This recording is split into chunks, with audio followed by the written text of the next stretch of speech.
Jadi kalau Anda ingin ibadah, dibimbing oleh Allah dan nikmat ibadahnya. Ada orang memang benar ke masjid, tapi ibadahnya belum nikmat. Kullul qulubi ilal habibi tamil. Bismillahirrahmanirrahim. Perhatikan baik-baik. Ya Allah, mohon berikan kami hudan. Dari kata hudan, saya sudah jelaskan pertemuan lalu. Bagi Anda yang tidak mengikuti, lihat lagi tayangan yang telah lalu. Ini maknanya bisa kemudahan ibadah, kesuksesan, solusi, kelapangan, dan segala jenis kebaikan-kebaikan. As-siratal mustaqim, dengan jalan yang lurus, dengan cara yang paling mudah. Jadi kalau ibadah, ya Allah tunjukkan cara ibadah yang benar, yang lurus. Kalau sholat, sholatnya benar, ya kan? Kalau kemudian puasa, cara puasanya benar. Kalau zakat, cara zakatnya benar. Kalau haji, cara hajinya benar. Kalau berpakaian, cara berpakaiannya benar, ya kan? Yang akhwat, jilbabnya benar. Yang pakai cadar, yang perempuan, yang laki-laki, yang celananya cingkrang, ya kan? Yang berjenggot, yang macam-macam, ditunaikan dengan cara yang benar. Ya, jadi ketika kita minta kepada Allah akan dibimbing dengan cara-cara yang baik. Ini hudan. Nah sekarang fokus. Kalau kita minta sukses, sukses dengan cara yang benar. Karena ada orang sukses tapi dengan cara yang tidak benar. Ada yang nyogok, ada yang korupsi, ada yang macam-macam. Jadi kalau ada orang korupsi tapi mengucapkan kalimat ini, itu tandanya imannya nggak sampai ke jiwanya. Ya aneh, ihdinas siratal mustaqim. Ya Allah, tunjukkan kami cara sukses yang benar dengan jalan yang lurus. Habis itu nyogok. Habis itu korupsi. Habis itu nipu. Berarti ada yang salah dalam sholatnya. Ada yang tidak tepat. Ya Allah, berikan solusi dengan cara yang benar. Ada masalah di rumah tangga, minta kepada Allah, maka diberikan solusi dengan cara yang benar. Dituntun kepada guru yang benar, kepada ustadz yang benar, pada kiai yang benar, minta solusi yang baik, sehingga selesai semua. Nah, yang paling indah, ketika Anda mendapatkan jalan yang benar itu, apa yang dimaksud dengan jalan yang benar? Anda bertanya lagi. Maka diteruskan oleh Allah, yang dimaksud dengan as-sirat ini, jalan yang benar ini, kalau ingin sukses, jalannya mesti benar. Kalau ingin ibadah, jalannya mesti benar. Kalau ingin ada solusi, jalannya mesti benar. Yang dimaksud jalan yang lurus dan benar itu, turunlah kalimat selanjutnya. Siratal ladzina an'amta alaihim. Siratal ladzina an'amta alaihim. Ini poinnya.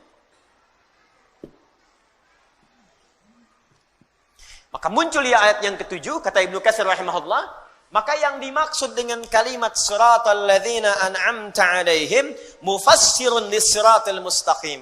Mufassirun, kalimat ini, ayat yang ketujuh ini adalah penjelasan dari kalimat sebelumnya, yaitu pada ayat yang keenam, as-siratal mustaqim. Jadi ketika Anda ingin mengatakan dan bertanya, ya Allah, bagaimana saya mendapatkan bimbingan yang lurus untuk ibadah? Ya Allah, bagaimana cara saya mendapatkan bimbingan lurus supaya saya benar dalam mencari rezeki? Benar berumah tangga. Maka turun tafsir, penjelasan dari ini. Jadi ini rumus tafsir Quran bil Quran. Jadi ayat Quran ditafsirkan dengan ayat Quran lagi. Ini tingkat yang paling tinggi. Jadi nanti ada ayat Al-Quran ditafsirkan dengan ayat lagi. Contoh, Al-Qari'ah, Mal-Qari'ah, kemudian Kamal Qari'ah, setelah itu yauma yakunun nasu kal. Nah, tafsir dari Al-Qari'ah tadi yauma yakunun nasu kal farashil mabthus, dan seterusnya ayat. Jadi ada ayat yang ditafsirkan lagi dengan ayat selanjutnya. Jelas? Nah, ada ayat ditafsirkan dengan hadis. Di ayatnya muncul apa keterangan di ayat itu? Hadis Nabi sallallahu alaihi wasallam yang menjelaskannya. Ini paling banyak. Contoh tentang puasa, contoh sholat. Ya, disolatkan dalam Al-Quran saat kita sholat, ada perintah sholat, kan nggak pernah disebutkan dalam Quran bagaimana cara takbir. Ya, bagaimana cara ruku. Diperintahkan di Al-Quran kita supaya sholat. Al-Baqarah ayat 43. Wa aqimus sholat. Ayo tunaikan sholat. Tapi nggak pernah dirinci di Al-Quran bagaimana cara sholatnya. Ya, coba dilihat. Ada nggak ayat tentang membimbing kita? Cara takbir itu angkat tangan sampai sejajar dengan bahu. Ada ayatnya? Silahkan cari sampai kiamat kurang 2 hari. Nggak akan ketemu. Gak akan ketemu. Karena memang tafsirnya dijelaskan nanti oleh Nabi. peran Nabi untuk menjelaskan itu semua lewat hadis Nabi SAW. Karena itu ada hadis tentang fikih sholat. Cara bertakbir, cara niat sebelumnya, cara menghadap kiblat, bahkan cara wudhu sampai dengan kita sholat dengan sempurna. Itu Al-Quran ditafsirkan dengan hadis. Kenapa Ustadz kok nggak lengkap aja di Quran supaya lebih mudah? Joni, kalau itu saja dilakukan, kapan kita hafal Qurannya? Ya. Maka kalau banyak itu seberat apa mushafnya? Setebal apa Qurannya? Ya, dan apa peran Nabi diutus untuk kita? Bagaimana kemudian kita bisa melakukannya? Kalau dijelaskan di Quran nggak ada contohnya, nirunya bagaimana? Nirunya bagaimana? Kadang-kadang satu kalimat saja salah paham. Ya, Anda bayangkan dijelaskan, tapi nggak ada contohnya. Bagaimana mengikutinya? Paham sampai sini? Baik, itu Al-Quran dengan hadis. Ya, nah, sekarang ini Al-Quran dijelaskan lagi dengan Al-Quran. Suratal mustaqim ditafsirkan suratal ladzina an'amta alaihim. Nanti sebentar saya teruskan dulu baca kitabnya baru kemudian kita jelaskan maknanya. Wa huwa badalun minhu 'indan nuhah wa yajuzu an yakuna atfa bayanin wallahu a'lam. Jadi ini dalam ilmu nahwu di kaidah bahasa Arab ini bisa disebut badal atau atfu bayan. Saya jelaskan kaidah dulu bahasa Arabnya, ini bisa disebut badal atau atfu bayan.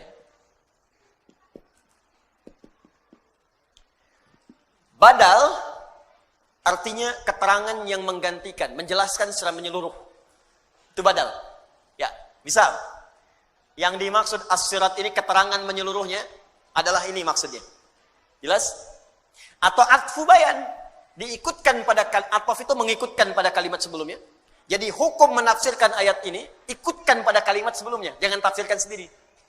Jadi kalau Anda ingin menafsirkan ayat yang ini, ya kata Ibnu Katsir rahimahullah, maka menafsirkan ayat ini atfun ikutkan pada kalimat sebelumnya. Lihat dulu.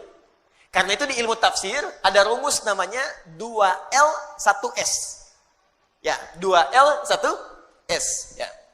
Ini ada L, ada S, ada S. L-nya disebut dengan 2L, maaf, L, L, S. Double L, S. L yang pertama disebut dengan lihaq. Sudah? Maaf, 1L, 2S. Siyak dan sibak. Lihaq. Kedua siyak. Ketiga sibak. Saya ulang. L, S, S. 1L, 2S. L-nya lihaq. Lihaq itu yang di depannya, yang setelahnya. Misal, Anda ingin menafsirkan ihdinas siratal mustaqim. Apa yang dimaksud ihdinas siratal mustaqim? Maka lihat ayat setelahnya. Jelas? Baik. Sibak. Sibak itu ayat yang sebelumnya. Saya ingin tafsirkan siratal ladzina an'amta alaihim. Maka lihat ayat sebelumnya. Siyak. Siyak itu ayat yang sedang kita bahas. Misal, ihdinas siratal mustaqim. Ketika kita ingin menggali makna ayat ini ayat yang sedang kita bahas namanya siyak. Kaitan dengan ayat sebelumnya disebut sibak. Kaitan dengan ayat setelahnya disebut dengan lihaq. Secara singkat, kalau ingin menafsirkan Al-Quran, jangan sembarangan baca satu ayat, langsung Anda pahami maknanya. Tidak. Anda harus memahami dulu kaitan dengan ayat sebelumnya. Al-Baqarah ayat 7. Ingin Anda pahami maknanya. Lihat kaitannya dengan ayat ke-6, ke-5, ke-4, ke-3, ke-2, ke-1 sampai Al-Fatihah. Lihat kaitan dengan setelahnya, ayat 8, 9 sampai dengan An-Nas. Itu baru kita akan menemukan penafsiran yang sempurna. Paham? Baik. Jadi ketika Anda ingin menafsirkan yang ini, atfun. Ini diikutkan kepada kalimat sebelumnya, bayanun, statusnya menjelaskan kalimat yang ini. Di secara singkat, paling gampang, ini ayat menjelaskan ayat sebelumnya. Itu maksudnya. Kalau panjang-panjang kemana, itu maksudnya. Ya. Saya kenapa bahas ilmu nahwu dulu, kaidahnya, supaya kita nanti kalau menemukan yang seperti ini, bisa memahaminya dengan baik. Ya, belajar 25 tahun kalau nggak dibahas kan sayang gitu.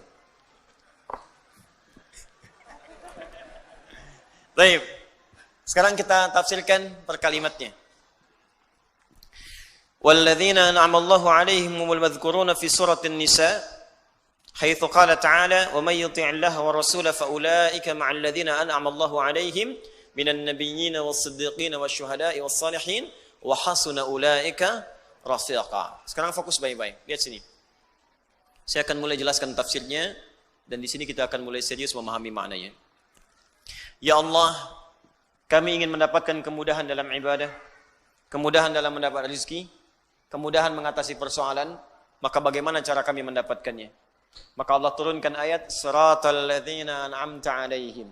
Kalau kalian ingin mendapati itu semua, maka mohonkanlah kepada Allah semua jenis kemudahan yang telah Allah berikan kepada orang-orang sebelum kalian. Yang mendapatkan kemudahan itu begitu nikmat. Kalau terjemah biasa, ya Allah, berikanlah kepada kami jalan yang paling nikmat seperti Engkau telah berikan kepada orang-orang sebelum kami. Jadi kalau Anda ingin ibadah, dibimbing oleh Allah dan nikmat ibadahnya. Ada orang memang benar ke masjid, tapi ibadahnya belum nikmat. Subuh jam 4:06, jam 4 dah ke masjid, tapi begitu subuh nggak nikmat. Allahu Akbar. Ada yang puasa, ikut puasa sunnah, mulai puasa sunnah, cuman belum nikmat. Ya, sahur bareng-bareng. Akhi, hari ini buka jam berapa? Masya Allah, baru sahur dan hanya buka. Ada yang baca Quran cuman belum nikmat, baca aja. Ya. Ada yang baca satu ayat nikmat gitu. Yasin, buka tafsirnya. Satu ayat tapi nikmat gitu, Pak. Ya. Ada kan Yasin wal Qur'anil hakim innaka laminal mursalin. Memang lancar, khatam, tapi kenikmatannya enggak kerasa. Ada yang Al-Kahfi, alhamdulillahilladzi anzala, baca satu ayat nikmat. Ada yang 10 menit dah selesai Al-Kahfi. 110 ayat, ya. Tapi kenikmatannya enggak ada. Ada yang cuma satu ayat tuh nikmat banget. Nun, gitu. Ya, tafsirnya. Masya Allah. Satu ayat. Jadi ada orang-orang yang mendapatkan itu begitu nikmat. Ya, ada orang-orang yang mendapatkan itu begitu nikmat. Ibadah itu nikmat sekali. Di Allah tawarkan, kamu saya beri solusi, tapi nikmat. Kan ada orang yang dapat solusi, tapi caranya kan nggak enak. Anda mau ke Alexan ke sini, Anda cari jalan. Ya, saya mau tanya pada Anda, pilih mana? Jalan yang berliku atau jalan yang lurus sampai ke tujuan? Lurus. Pilih mana? Lurus tapi macet, berliku tapi lancar. Hah? Tuh. Pasti aja tuh. Lurus tapi lancar. Ya. Baik, ada yang lurus tapi macet, ada yang lurus tapi lancar. Nikmatkan yang lancar kan? Tapi ada yang paling dahsyat, lurus dan macet masih nikmat. Itu yang nggak mudah. Alhamdulillah macet, Allahu Akbar, bisa murajaah Quran. Lihat tuh. Jadi yang dia pikirkan tuh niatnya aja yang lurus. Mau ke pengajian, macet nih. Waduh, estimasi waktunya nyampainya jam 8. Mungkin baru nyampe, udah mau bubar. Lihat? Tapi nikmat aja. Bukankah sekarang live? Dibuka aja, ikutin. Jadi memang yang dia concernkan niatnya. Niat saya kan untuk belajar. Dan dahsyatnya dalam Islam, pahala diberikan saat niat itu muncul. Innamal a'malu niat. Jadi begitu niatnya muncul, pahala datang. Dan yang paling dahsyat, orang yang datang pun kalau rusak niatnya, rusak pahalanya. Begitu datang, ceklik. Wah, langsung kan selfie dari sana, klik, kirim ke teman. Aneh udah nyampe, ente di mana? Wah.